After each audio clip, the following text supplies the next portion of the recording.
Welcome back to The Big Show. It's Alex Belfield talking to my favourite people and old friends as well. William Roache, how are you? I'm very well. How are you? I'm really good, and it's lovely to see you again, especially this year more than ever. I mean, you are Mr. Coronation Street. You've got this new book out telling your life story. And, well, Coro was a big part of it. Well, yeah, not many people have done something for 50 years. And it's more about really a chronology of Ken and his storylines from day one in 1960 than me fleshing out the behind the scenes of what happened. My book that I put out a couple of years ago was more about me and my spiritual journey. This is more about me and Coronation Street and Ken, really. 50 years of Ken, yeah. Are you still enjoying it as much as you did 50 years ago when you started? I can honestly say, thanks, more. I'm enjoying it more now than I can ever remember. I mean, I'm a great one for the here and now anyway, but actually this 50th anniversary is bringing back all those memories. They're going to show episode 1. We're talking about the past. The book was raking it all over. So I'm sort of reliving the past, and yet in a very exciting present. I think we all know about the tram crash that's going to happen. We're right in the middle of that. And we're working night shifts now. I work from 7 at night till 5 in the morning at the moment. And it's all very exciting. It's going to be brilliant. It's going to be really good stuff. What gets you out of bed in the morning? Is it entertaining the punters still being part of this? Because financially you could now retire. What makes you want to keep turning up every day and working these night shifts? Well, I'm glad you think that financially I could retire. We're relatively comfortably off. But I love the street and I love acting. And there are moments when you hit a line absolutely right and it's a really good feel. When my son Linus, he lives in America and he's been in Law and Order in America for 2 years. When he came over and did the scenes, he couldn't believe the speed at which we worked. You literally called on set, you do a rough, just make sure you got the words, they put the cameras and the boom on, you have a run, and then you go for it. All that takes about 10 minutes. You can be in and out in 20 minutes with a big scene. And we were with this scene with Linus because we rehearsed it at home. And he couldn't believe it when we were walking out of the studio that was it. So I love it. And you hit moments that are really true and really good, and you get job satisfaction, and I love it. Yeah, I mean, retiring, I'm often asked about it. As far as I'm concerned, while they want me and while I can do it, I'll be there. How strange is it acting with your son who's acting to be your son? Yes, very. It was very, and at the same time as well, because Sod's Law prevailed. He just had the 2 jobs at the same time, playing my grandson in Coronation Street and at the same time playing me in The Road to Coronation Street. And fortunately, it was in the same studio. We just had to literally flip from one part of the studio to the next, put a wig on and play me. And it was quite bizarre, playing my grandson in the street and then playing me in The Road to Coronation Street. But this year's a bit like that. You're not one of those characters in this that you're just filler. You're not one of the people that are there just to be seen every few weeks. I mean, they work you hard. They could make your life a lot easier, really, couldn't they? Well, yes, but I've got this wonderfully dysfunctional family, haven't I? I mean, my daughter in prison for murder, my son's an alcoholic and a bigamist, and when Blanche was arrived, of course, every bad situation was made twice as bad with Blanche stirring it with a few well-chosen words. And Ken and Deirdre are a bit dodgy, of course, as was shown with nearly going off with Martha on the barge.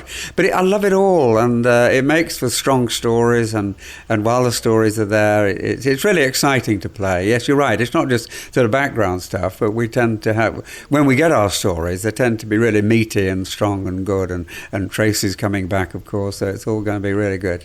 Are there scenes that you watch back, I don't know, a year, 2, 10, 20, 30 years later that you just absolutely can't remember filming? Oh, absolutely. Frequently. In fact, the Variety Club very kindly did a dinner in my honour a couple of weeks ago at the Reebok Stadium in Bolton, which was very nice of them, and it was a good evening. But through the meal, they were playing old clips. Now, there are certain clips that are memorable storylines that are repeated that I remember, but I was looking at it, I thought, I do not even remember doing that. I mean, I couldn't remember the person I was acting with or anything. So it was quite amazing to see some of them. Yeah, I mean, when you think 50 years, pretty well on most of the time, there's bound to be a lot that you forget. All right, we're going to come back next with William Roache. He's the big star of Coronation Street and the man that everybody's trying to talk to this year. His new book's out now. And of course, we're celebrating 50 years of Coronation Street next. We're back with William Roache on your favourite local radio station. It's Alex Belfield here at Granada today, which has really been William Roache's home for the last 50 years. How has this changed? How has the street changed? I mean, it looks the same in terms of facade, but your work schedule certainly got busier. Well, physically, this building we're in now, we used to rehearse in a rehearsal studio where they just put tape on the floor for the doors. They'd put a table and a chair then. And then we'd only go into the studio, which was down below here, on the Thursday and the Friday. But now, of course, we've been moved over to stage one, where we rehearse and all the sets and the actual street is over there. So geographically, we've had the move. From the point of view of the schedule, it's totally different. In those early days, we'd have a read-through on a Monday morning. We'd plot the episodes Monday afternoon, rehearse episode 1 Tuesday morning, episode 2 Tuesday afternoon, do them both Wednesday morning. Wednesday afternoon, we'd have a producer's run-through. That was the most nerve-wracking bit of the week. The producer, the writers, and a lot of other people would form a horseshoe in the rehearsal room where it didn't seem real, it didn't seem right, and we'd have to do a performance. And then Thursday there would be technical, purely technical, going through the whole 2 episodes just for the cameras. And then Friday, in the very beginning, we used to do the first one live, and then immediately afterwards record the Monday one. But that got knocked sideways after about 3 months through a strike. But we recorded in a way that couldn't be edited. So it was almost like doing it live, and it was pretty nerve-wracking. Now, you turn up only when you have a scene. If you don't have a scene being shot that day, you don't turn up. You turn up, you've got to know your scene absolutely thoroughly, backwards and forwards and all ways round. You're called onto the set. You do a quick word run to make sure that you know the words. The director then tells you where he wants you. They do a slow run for the boom and the camera. Then they do a run. But in that run, say you've got to cry or get angry, you don't cry or get angry, you just do the run quietly so everyone's got it right. And then you go for it. And quite often that's it. As I said earlier, in and out in 20 minutes at the most. So the question I've got to ask you then, has the show kept its consistency and quality? Have you had to get better, or has the show lost something? That's very interesting. Obviously, when you rehearse a lot, you polish. But also, in the polishing, sometimes that initial feeling that you got has gone. So I would say it's just as good as it was, but in a slightly different way. You often hit things now, like a temper or a crying, which you really cry. You have to do it. If you've got to cry, you cry. If you've got to lose your temper, you lose your temper. So you'll get the real thing. But then sometimes the 1 or 2 scenes you feel they could have been polished a bit. But on the whole, this system, I think you get what you see is for real, and it's good and more enjoyable. The only problem, the whole thing, is learning. I wish somehow they could remove learning, stick a capsule in your head or something at night and put the words in. The learning is the tough bit. From time to time you get the odd star popping in. Some of them stay, some of them go. Does that bring an added frisson to the show? I mean, when the Peter Kays or the Stephanie Beachams come in, is that fun? Oh, it's brilliant. No, it's lovely when these really good people come in. We had June Whitfield, Nigel Havers, Ian McKellen, of course, was really wonderful. And Linus, my son, as well. It's really stimulating. You know, we go along and it's good, and we all know each other, and we get on very well together, and we work well together. But it's very stimulating when someone really new and brilliant in their particular field. June Whitfield was wonderful to watch her work. What a comedic actress, a great actress, but her comedy is just unbelievable. And I don't know what age she is, she's cracking on a bit, but she's as sharp as a button and as beautiful as ever. And it's been really good. And Nigel Havers, lovely guy. It's a real treat when these people come in. And in terms of you enjoying the day, is it hard work? Is it fun? How do you make sure that this doesn't become like going to Tesco's? It could never be like going to Tesco. Every day is different. If you're on the first call, I have to get up at 6:30 in the morning, be ready to do the first scene. I've got to get in, get dressed, ready, made up and everything for 8 o'clock start, and you can be working till 7 at night. Some days you'll come in, you might have the first call, and then you're finished. You could be free the rest of the day. Some weeks you just come in, you do 1 or 2 scenes, and that's your week's work. Other weeks you're in from 8 in the morning till 7 at night every day, and then you've got your learning at night. So there's no question of it ever being a run-of-the-mill, or there's no such thing as a normal day. You've always got learning to be done. Got to be continually on your toes. So it's very stimulating. And that's for walking down the street and hello Ken, Mr. Barlow, this, that, the other thing. Does that ever become tiresome, or have you learned to embrace it? Well, I'm lucky. I think what is difficult is for people like an X Factor and those sort of things, where they have this tremendous fame, tremendous exposure, and a colossal, and then it's not followed. So 2-3 years later, people are saying, "Who?" Or, "Oh yeah, weren't you?" Now that must be really hard to come to terms with. We had colossal initial success in the '60s. Coronation Street hit the screen with tremendous impact, and we became the most popular show within about 6 weeks. And we've never been out of the top 10 since. So I had all that back there. It's nice when restaurants will get you in and people cash your checks, probably unwisely, but there we go. And, there are a lot of perks. I've played golf with Gary Player, Nick Faldo, and a lot of people that you wouldn't have played with. I've had This Is Your Life, Through the Keyhole, and all these sort of things, and in the psychiatrist's chair, and all those sort of things, which are great. But after a while, you get through all that, and you settle back into a sort of normality, other than there's a quirk to my job, is that I'm recognised by everybody. That's all. The milkman's recognised on his milk round. I've just got a very big milk round. And that's all. And I just accept the fact that people know me. It doesn't mean I'm any better or any worse than anybody else or any different, but it's a quirk to my job is that everybody knows you. So housebreaking is not an option. The last time I saw you in person was at the London Palladium. There was a Ken Dodd special. Oh, quite. And we had a lovely night. And the roar from the audience when you walked out, I mean, people are genuinely excited to see you. Well, I think that's lovely. I mean, the point about that is, I think, that you have grandparents today who were little children when I started. So they have grown up, got married, had their children, who have had their children, and they've all watched Coronation Street. So I'm like part of the family unit.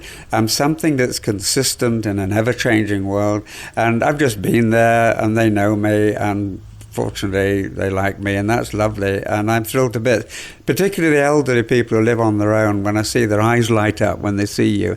It is like an extended family, and I love everyone who watches. I'm delighted, and I'm very proud to be in the street. I love the street myself, and I'm just so pleased that it gives so much enjoyment to people.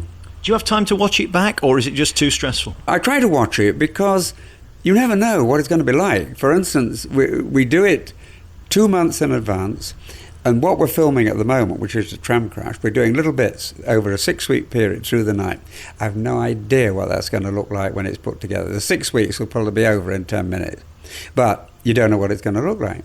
And a lot of scenes are like that, and you forget them. You think, did I forget them from way back? Often I've forgotten when I'm watching it. Now, I did that scene 2 months ago. I'd forgotten about that, but I do remember it when I see it.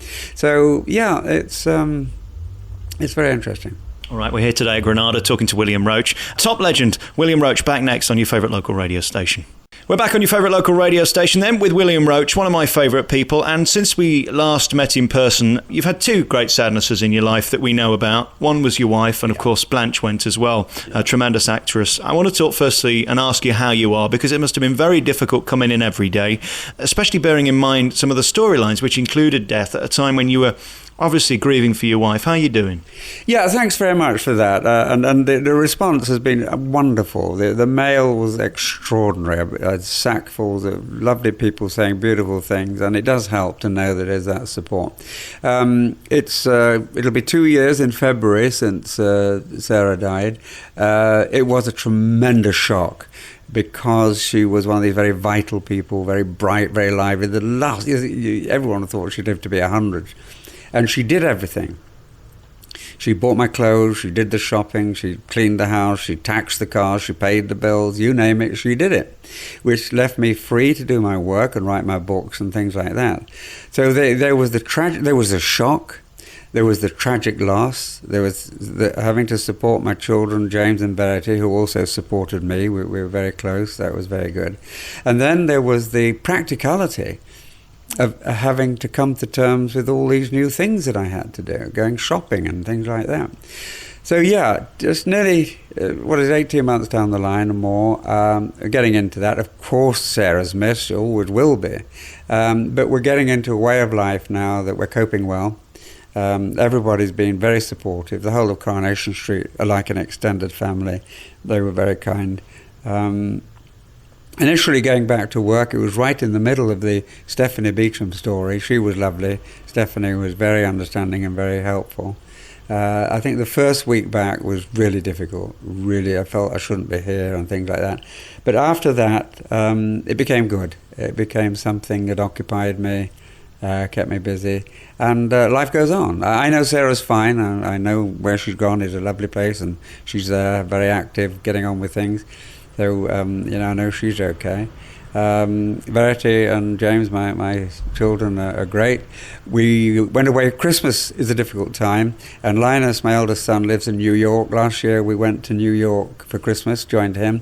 This year I've hired a house in Chichester, and he's coming over from New York, so we're all going to be together for Christmas again. So things are getting good now. Things are good. And are you at that point now where you're kind of over the shock tragedy of it and you can now remember the good times? Absolutely, you're absolutely right. That is the way. Grieving you're entitled to do for a while because you miss them. You must never grieve for the person who died. They've gone home. They've gone to a beautiful place. And we've done the grieving. That was really pretty severe, and the funeral and all that was tricky. Now, you're absolutely right. We're at the point where we've got big pictures of her around the house, say hello, chat to her, say we're doing fine, this is good. And I enjoy the memories of when she was here, and it's good. It's all very positive now. When we last spoke here, sat on this couch, we were talking about your previous book, and I just want to ask you the same questions again now about your thoughts on spirituality and the afterlife, because of course something like the death of your wife could change your opinions. Are you still of the same frame of mind? Has anything changed? No, absolutely. It endorsed what I think, without any question. I know she's very vibrant, and you carry on over there. It's far more active and vibrant than here, and that's the existence where we're eternal. We go on forever. There is no death. But we come back here to learn things, and then we go back there. And I know that she's great, and what happened absolutely endorsed all my understandings. Do you have any anger as to why? Yeah, good question, but no. There's a reason for everything. I know there's a reason for everything. Everything that happens is meant to be, and it's very hard to understand that. Very hard to understand that. Only when we get back into the spiritual realms and look back will we truly understand. But I know that Sarah went for a reason. She'd done her bit. She'd passed her exams, if you like. She was allowed to go home early. It's a good thing from her point of view. There was a reason why we were left on her. We've got to learn to stand on our own 2 feet, which we're doing. It's a positive thing. Oh no, there's no anger. Everything is meant to be. It's always a great pleasure talking to you and meeting you and learning from greatness as well, as many do in this cast. I know you're much loved and turned to as well. I think for the kids it can be very difficult coming into a show like this and keeping up with the pace of it. After 50 years, you still do it seamlessly. Thank you so much for the memories and the time, and also talking to us on the programme. Well, listen, thank you. You're very kind, you're very complimentary, you're a very lovely person yourself, and I love talking to you, and hope to see you again soon. Thank you, William Roache. Well done, thank you.